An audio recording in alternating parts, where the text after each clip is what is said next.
আমার যেতে ইচ্ছে করে নদীটির ওই পারে, যেথায় ধারে ধারে বাঁশের খোটায় ডিঙি নৌকো বাঁধা সারি সারি।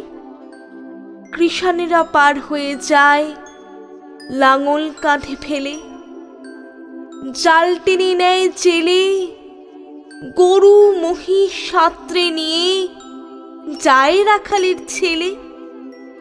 সন্ধে হলে যেখান থেকে সবাই ফেরে ঘরে, শুধু রাত দুপুরে শিয়ালগুলো ডেকে ওঠে ছাউটাঙাটার পরে। মা, যদি হও রাজি, বড় হলে আমি হব খেয়া ঘাটের মাঝি।